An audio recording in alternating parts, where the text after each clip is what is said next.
Right, so these guys haven't been out for quite a long while now, and they're going to go really high, maybe pin out.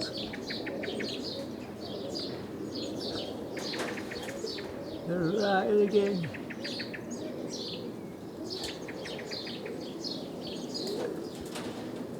This is all the cocks I have, apart from the old guy who can't fly, and the red one who I've just put in the other box. The reason I've put him in the other box is there's a huge sparrowhawk about. It's been attacking the pigeons around here. I just hope it's not around today.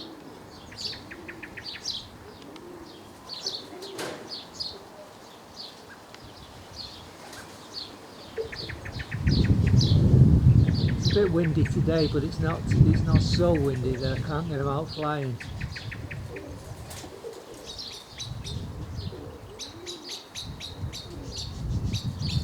They're quite high. Not performing that well, obviously, because they ain't been out.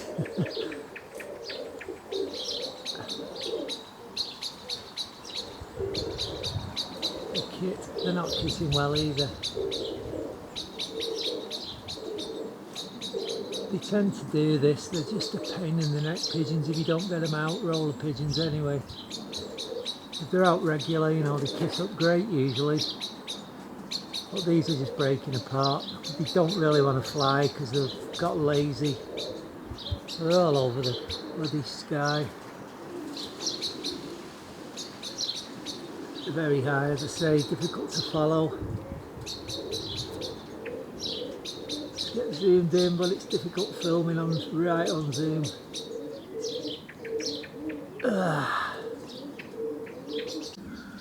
I've actually got on my back on the grass.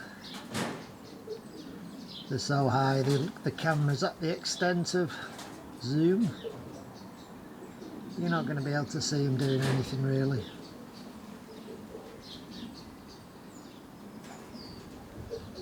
I'm just staying with the biggest group, which is 4 birds who are staying pretty locked together pretty well. Now I'm going to have to stop filming, guys, it's just too high. There's the sparrowhawk now.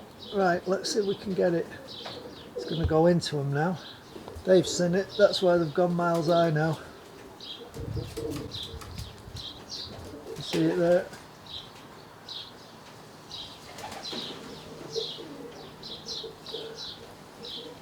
It's a big bird.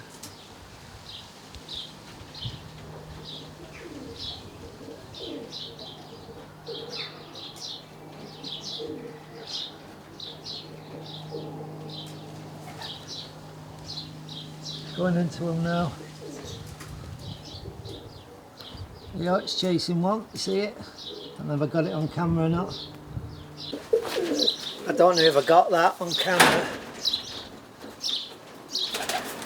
But the sparrowhawk just targeted a bird and went straight into it. That's why initially they went high. They must have seen it before I did.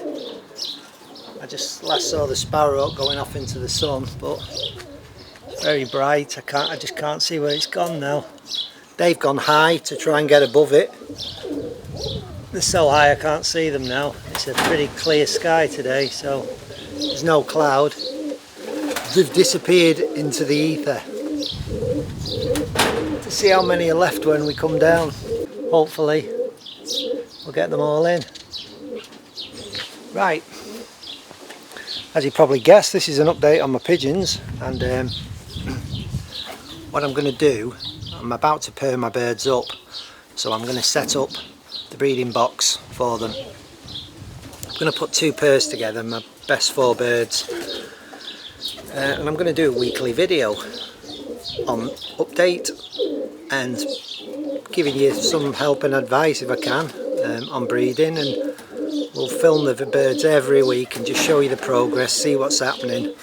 Hopefully all the eggs will hatch, we'll film the hatching, we'll film the chicks growing, and eventually film the birds flying. And I just might. I'm going to breed, I'm probably going to breed 8 birds, and I may just give a pair of the young birds away to one of my subscribers. Obviously you're going to have to be in the UK because there's a big difficulty shipping birds abroad, especially to the States or, you know, whatever. So if you're in the UK it shouldn't be a problem. I've got one bird coming down. They're going to be coming down in a minute, these now, so just 4 lower down here.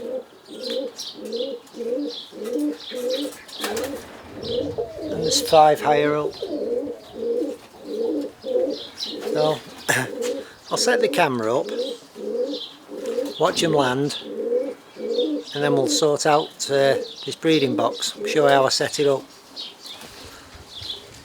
2 of them have just come down. Both really good birds, them two blue checks. Very strong birds. They're lazy though. So at the moment I've got 14 cocks and 16 hens. We'll breed another 8. There's peregrine falcon now. Peregrine falcon's just gone past. You just could not make this up, could you? Peregrine has just gone over them. Luckily that thing didn't stop. Oh my god, it's turning round. Here we go. Here we go.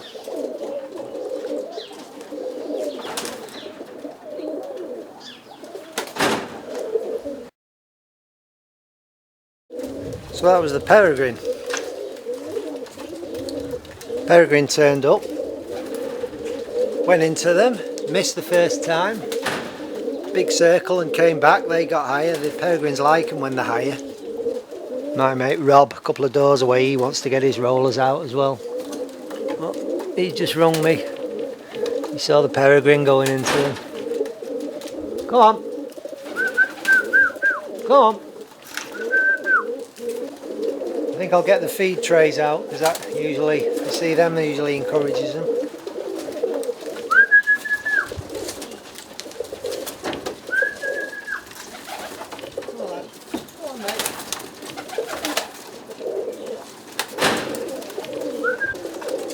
Aren't you? Eh?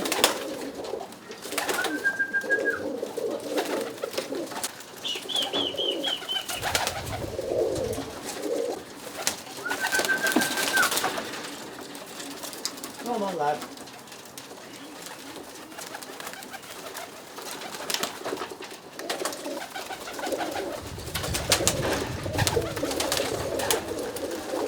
It's handy if you can get a bird to hand feed like that, because it's when the other birds fly and see them flapping around, it encourages them to come down. Come on, lad.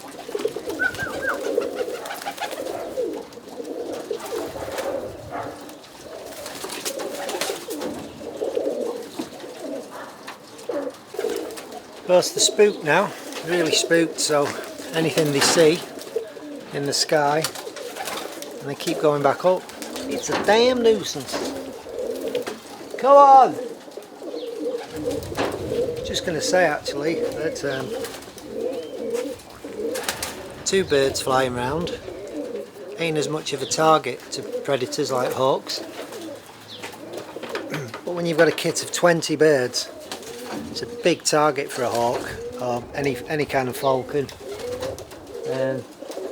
I think it just excites them when they see a big flock of birds. So that's why I prefer now to fly my birds in smaller numbers, say 10. And I think you've less chance of being hit if you do. 20 birds.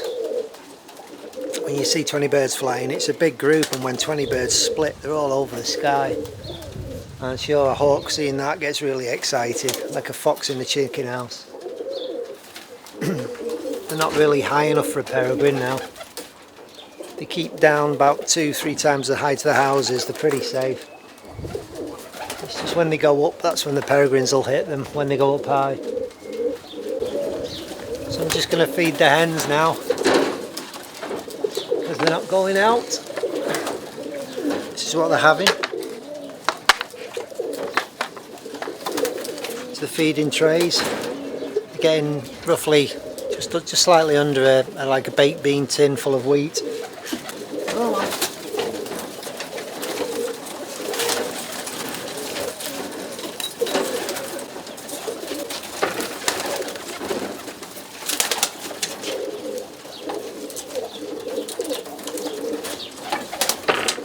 I'm going to feed these lads and get them in the box. So leave these two flying round. Come on then.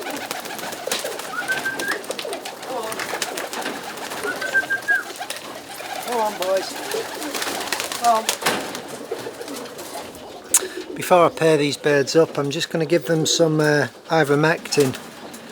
And it's just a drop on the back of the neck, and it kills worms and feather mites and any other parasites they've got. And you should do this before you breed them.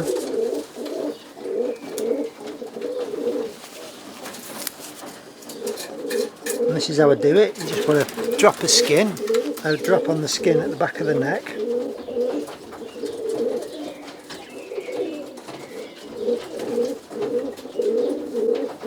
That's it, he's done.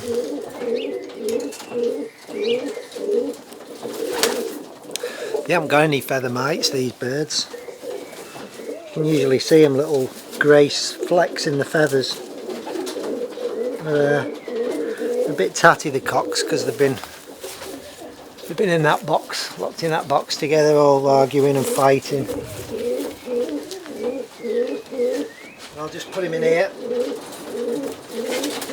I'll just put him back in the box with the cocks while I set this breeding box up. This is one of the breeding boxes. See if I can figure out how to get it in.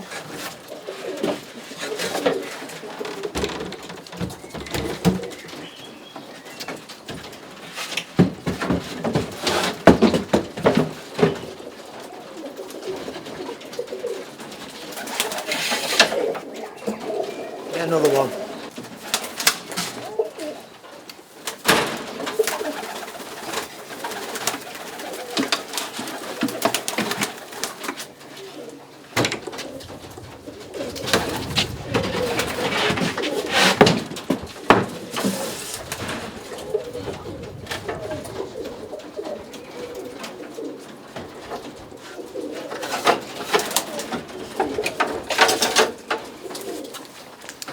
That's the two breeding boxes in. We need 2 bowls.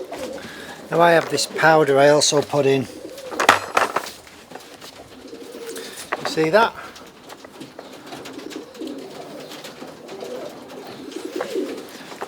I put this Respiro Sun Dry in breeding boxes because it smells damn good. It smells like toothpaste, and it's very absorbent. It absorbs a lot of the moisture out of the muck, and it keeps them a bit more sanitary, I think, the boxes.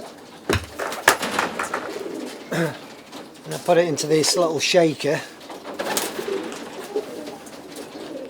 and the box gets a good dose of that.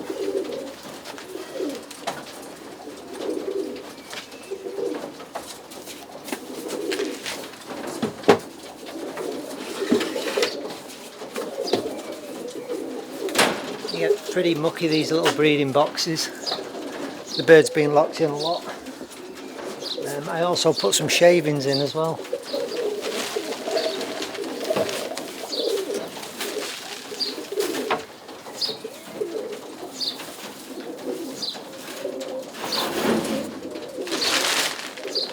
The breeding bowls. Got holes in the bottom for some air circulation. And I also put little linings in these, nest linings, just to keep them dry. This is just old bits of carpet which are cut up. Put them in the bowl. Keeps the chicks warm. Keeps them dry.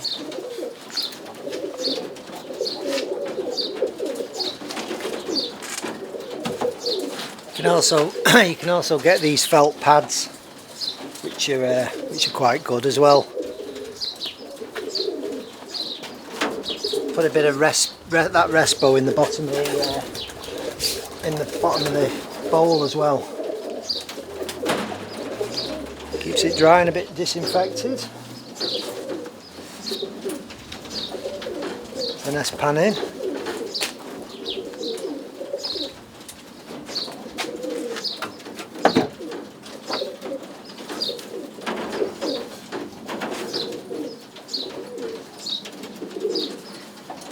Drinkers now and feeders. These are the little drinking pots and feed pots I put in, and they just clip onto the bars, so they've always got food and water. This is the matrix grit and ordinary grit oyster shell, and that's the black mineral powder, which is, I've mentioned before on a breeding video. You love that stuff, and it keeps them up dry. It stops them getting the squits from eating the rich food. Where have you been, mate? You've been avoiding that peregrine and the sparrow, haven't you?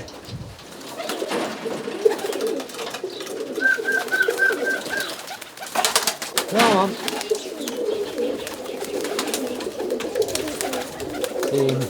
Very spooky he is. Very spooky.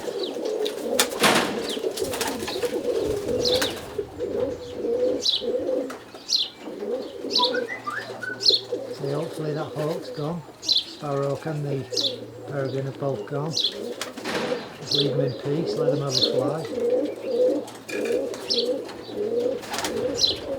Wind's got up a little bit actually. There's a couple of very nice rollers amongst these days. What I'm going to do this year, I'm just going to put the two cocks in the box first, and I'm going to let them fight for the perches for the boxes, because the dominant cock, he's going to want to be in the highest box. This year I'm just going to put the cocks in, let them sort it out amongst themselves. I'm just going to put the one spot on my other bird, and he's in the box next door. He's too precious to let out. This little bird, I called him Lucky because he escaped an attack from the peregrine and from the sparrowhawk. Peregrine, I said on one of my other videos, the peregrine ripped his crop open, tore his back open, ripped his entire tail out as well. He had a sustained attack from the damn thing, and he only escaped by flying straight in through a tree across the other side of the road. And fortunately the peregrine gave up the attack then, buggered off. But that was, I think it was 2 years ago that. But he's a superb roller. I had a bird called Blackie, and this is his son, and he really is a good bird. And I'm going to pair him. I've marked him. I see it's a bit of marker pen on his tail there, so I knew which one he is, because he's also got a brother in that box, haven't you? But his brother's not quite as good as him. I'll just pull his feathers back so I can see his skin. Come on lad, put your head down. There's no feather mites on him. I can't see any anyway. As far as I know, he hasn't got worms or lice or mites, because I keep my boxes really clean. So he can now go in this box now.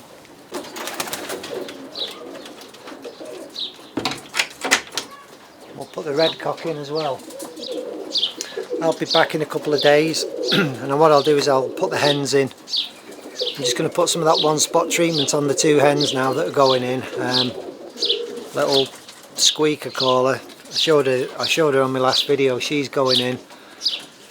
I've got quite a few other really good hens, so I'm going to have to sort of see which other hen I'm putting in. I'll see you in a couple of days, guys.